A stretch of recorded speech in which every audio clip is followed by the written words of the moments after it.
Well, it promises to be a nervous November for new age companies that recently listed on the Lal Street. Nykaa, Paytm, PB Fintech, Delivery and others will see shares worth 1 lakh crore rupees being unlocked as pre-IPO lock-ins are set to expire. Nigel D'Souza is here with the details. Nigel, what should we be watching out for? Well, as the name suggests, right, the header suggests that could potentially be 1 lakh crore of supply that could hit the market. And that's because the pre-IPO lock-in, well, it expires for various new age companies. 5 to be precise, they are the larger ones in there at some part of November itself. So let's get the list up for you on the screen.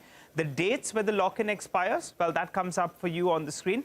The companies as well, and how have the stocks moved from their offer price. Now, you'll say that who will want to sell? Because anyways, these stocks have not given any big returns. These are pre-IPO investors. So for them, case in point being a Nykaa, well, the investors have got shares at around 200 rupees. The current market price is close to around 1,000 rupees. So there will be that sort of a temptation to go ahead and take some money off the table, either reallocate it or in fact, just book some profits. So that's the broad list out there.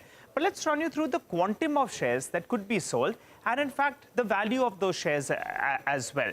For Nykaa, we're breaking it up into two because the total quantum that's getting unlocked is around 31,000, 32,000 crores odd.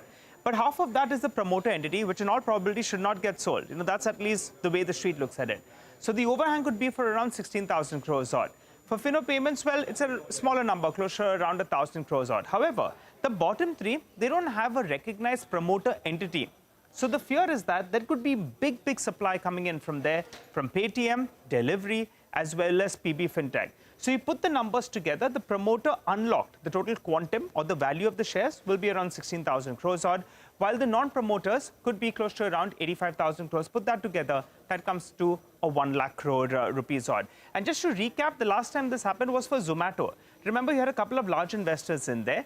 They had come out, then post the unlock, they went and sold shares.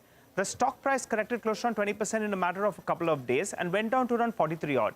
However, investors, they lapped it up because this lock-in expiry coincided with their results.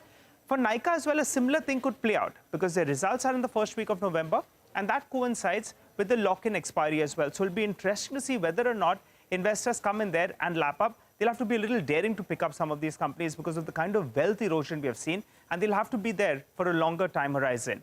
Finally, there could be two impacts that will play out. One is the share prices will continue to remain under pressure because of the big supply. The second factor is if some of those buyers who are waiting by for this dip, well, they're going to be spoiled for choice because there are going to be plenty of supply that's coming to market. It promised to be a very interesting November for some of these new age companies. In fact, we'll be chatting about this on our special edition every Friday on the Editors Roundtable at around 4:30 p.m. So you stay tuned for that as well. Well, Nigel D'Souza there giving November rain a whole new meaning. Nigel, many thanks for joining us and we look forward to seeing